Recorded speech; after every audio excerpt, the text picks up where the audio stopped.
You keep saying you ain't in the next level because it ain't the season. You keep saying you ain't in the next level because they don't love you. You keep saying you ain't in the next level because the opportunity ain't there. The truth of the matter is that you ain't there because you ain't there. And there are some of you, you know what you want. You know what you want, but you are not personally willing to do the work it takes to get it. What you're trying to do is do what you've done on this level and get the next level. I separated myself. I started getting up early, 3 o'clock in the morning. I'll never forget a kid from Chicago told me, like, yo, E, you talking about thank God it's Monday. You release your videos on Sunday night. I said, bruh, it's Sunday in Chicago. It's Monday in Singapore. It's Monday in Australia, baby. We ain't just getting American money. We all over the world. I'm separating myself. I put my stuff out on Sunday night in the shop, but in the world, it's Monday. Somebody gave you a guarantee, $30, 30-day guarantee. In 30 days, if you don't make what they told you was gonna make, in 30 days you got an attitude, you want your money back. But you've never demanded your money back from yourself. You've never looked at yourself in the mirror and said, you let you down.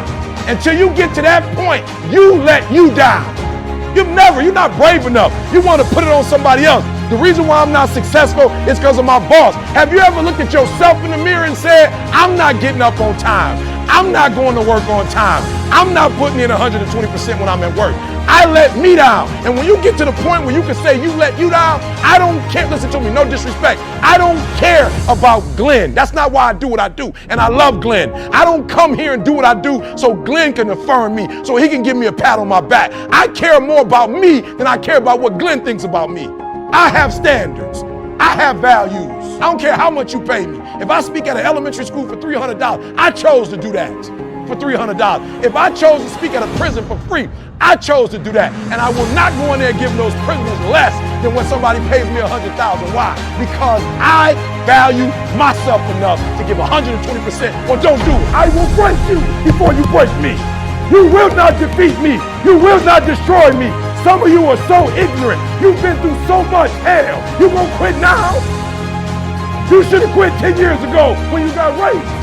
You should have quit 10 years ago when he walked out on you. You should have been quit. You don't quit now. It's the 10th round. You got 2 more to go. And when you get to success, it's not about skill. When you get to a certain level of success, it's about stamina. It's about stamina. It's about you won't break me. You can't take me. I fought too long. I fought too hard. Everybody always talks about getting to the top. Everybody always talks about going after their dream. But nobody talks about retention, and the work that is required not only to get there, but to stay there and go to the next level. And so the mentality you're going to have if you're going to win, if you're going to conquer your day, conquer your week, if you're going to dominate the month, if you're going to crush the quarter, if you're going to win the year, I need you to remember that talent does not win championships, work ethic does. Here's the mentality you're going to need. That nobody's going to outwork you. I'm sorry, I love you, but you're not going to outwork me. I'm with you, but you're not going to outwork me. We're connected, but you're not going to outwork me. We can dream together, we can lean in together, but you're not going to outwork me. We may be in the same class, but you're not going to outwork me. Number one, I need you to have the made up and fully persuaded mind that nobody is going to outwork you. Stop sitting around moping and complaining and waiting for somebody to connect the dots for you. Put the work in and take the stairs to the top. Some of you are not successful not because you can't do this business. Number one, you're listening to people who have no business in your ears. Stop. It works. It works. High school dropout, America, it works if you work it. You can have and be and do whatever you want. I told you. I got a coach. I had to pay to learn how to listen. You need a coach to teach you how to get people out your ear. You need a coach to teach you how to go even when you don't feel like going. You need a coach to make you wake up and think about your family. You need a coach to help you get, please listen to me. Nothing is impossible. That's the mindset. Jim Rohn said all of us, we got the same ending. We're gonna die. So if you know you're going to die, why are you playing it safe? Like if you know you're gonna die, why are you listening to other people tell you about your life? If you're gonna die, why don't you live your own life? Man, that's what I loved about my grandma. She drove until she was 89 years old. She died in her own home. She didn't die nowhere else. My grandma lived her life on her terms. My grandma got her hair done every 2 weeks. She still was getting her hair done. She was still going and getting massaged. She was still going to get manicure and pedicure. With the little money she had, she lived life on her terms. And guess what? There were some people in my family that didn't like the fact that she lived life on her terms and didn't care what they thought. But you know what? She died on her terms. You're going to die anyway. Don't die on your grandma's term. You're going to die anyway. Don't die on your friend's term. You're going to die anyway. Don't die on your parents' term. If you're going to die, die on your own terms. You want to die at 100, 98, 120? Like, we're not going to play. I didn't come to play games. He called me here. I want to do what he asked me to do. And that's to free you financially. But before I can free you financially, I have to warn you that you're not going to live forever. And once I can convince you that you're not going to live forever, then I can convince you to live. You talk about money, y'all? Money? Money? They print it every day. Why would I have a money problem when the actual government that prints money know they ain't got enough for what they printing for? They ain't too concerned. Why are you so concerned about money? Know that they don't have the gold to back up what they have. Listen to me closely. Everybody want to win. Everybody want to be on the winning team. Everybody want to win, but everybody don't want to work. Everybody want the reward, but everybody don't want to work. We all got to work. If I get a call, I got to show up and show up 120. Every time. I got some folks in here saying, E, your videos changed my life. That's what they were designed to do. This ain't Cupcake City. I'm from Chicago, Detroit. This ain't Cupcake City. That's not how I was raised. My uncles didn't raise me like that. They raised me effort. When you give effort, don't give no 70% away. You give 120%. Your mama ain't got your daddy. Your mama working and taking care of kids. You better take care of your siblings. Extreme effort. Why? Because there are other teams that are crying they're going to be champions. And they're giving an effort, we got to give extreme. And we got to give an extreme because there's some other teams that are extreme. And we got to match their extreme. Went to Michigan State. I rep Detroit. I rep Chicago. When I do, okay, I'm sorry. I'm old, right? I'm old. But when I go and do a speech, and there's other, motivational speakers in the world, they not from Detroit. They didn't go to Michigan State. They ain't get no PhD like me from Michigan State. When they get on stage with me, I'm not competing just against them. I'm letting folks know I'm a Spartan dog. We got a whole lot of superstars on this here stage tonight. But I want y'all to know this is Run's house. And when I say whose house, you say Run's house. When I get on the stage, extreme effort. I don't care who y'all are. I'm a Spartan dog. When I get on the stage, you better get on here before me. You better not get here. Because once I get up, it's lights out, cameras over. We need extreme effort. The fans. There have been times in history that our fans walk away. We got to teach them you don't do that no more. You don't just stay for the win. You stay for everything. I don't know who you are, but before I get in my word, we're going to have to deal with this. And so you have not been able to, with all your fasting and praying and not eating. People tell me all the time, Pastor, when we gonna fast? I was like, bro, some things you don't fast about that. You just need to go to God and ask God to fix that. I'm not about to go without eating. Bro, like y'all getting religious now. We going without, Pastor, when we going on a 40-day fast? For what?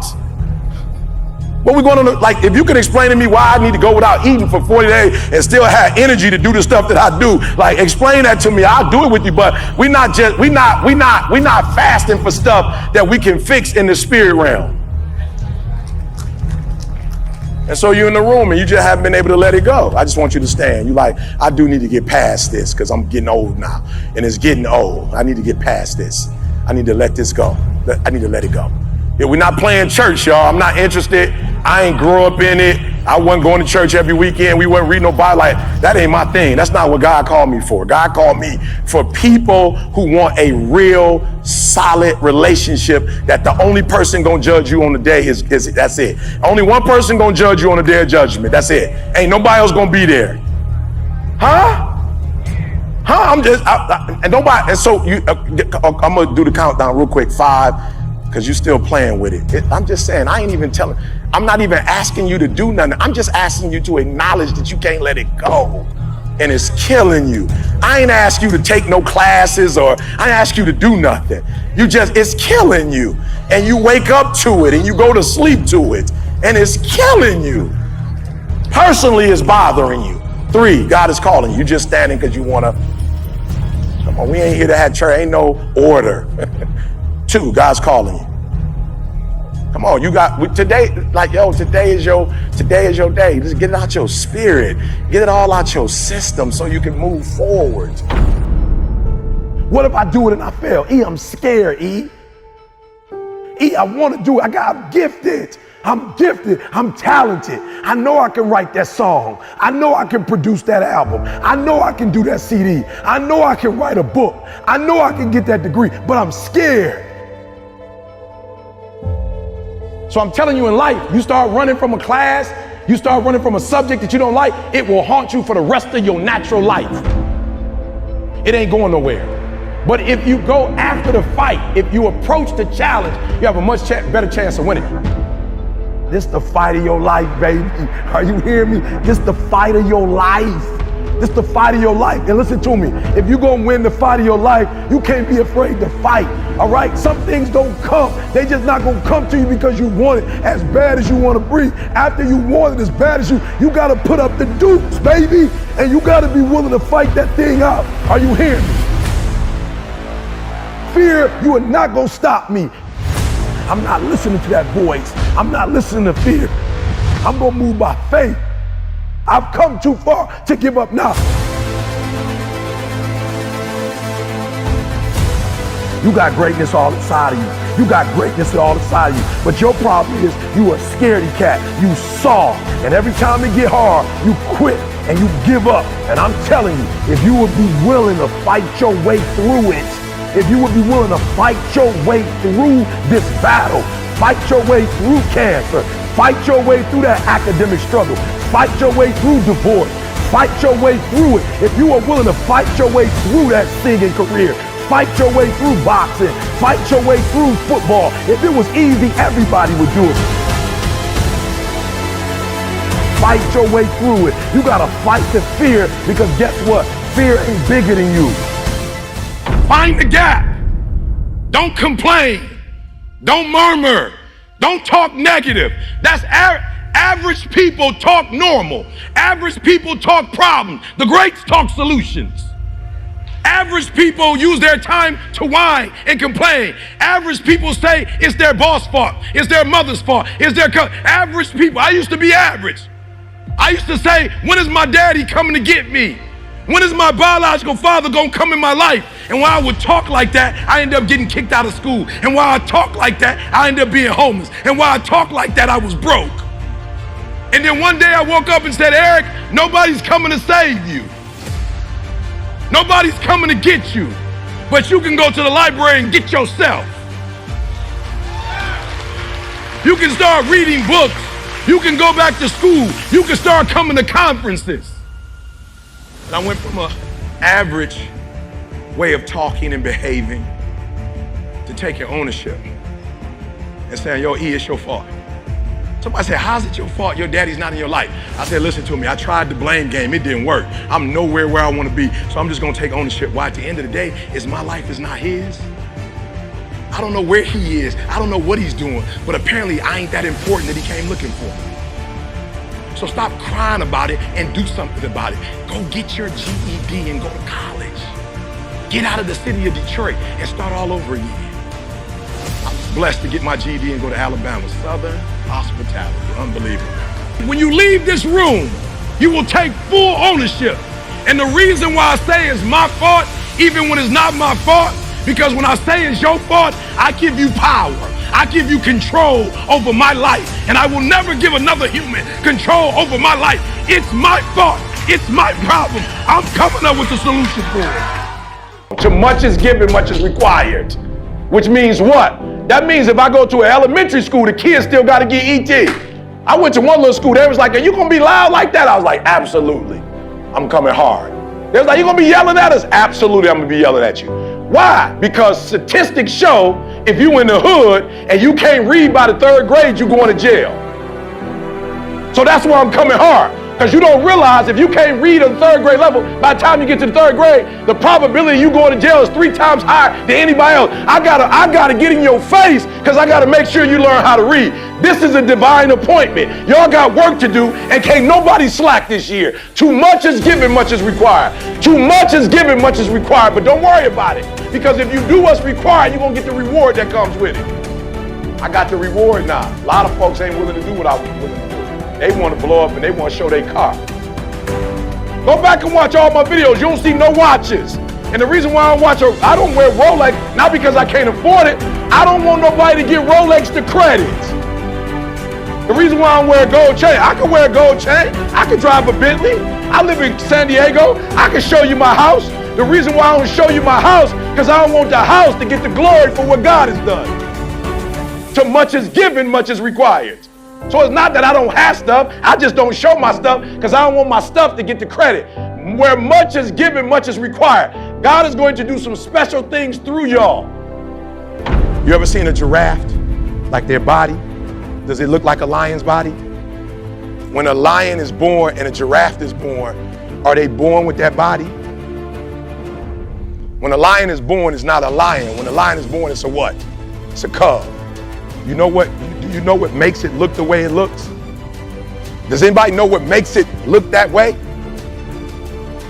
He said growing, but not just growing. That's right. You grow up, but it just don't naturally happen like that. How does a lion look like that, but a giraffe don't look like that?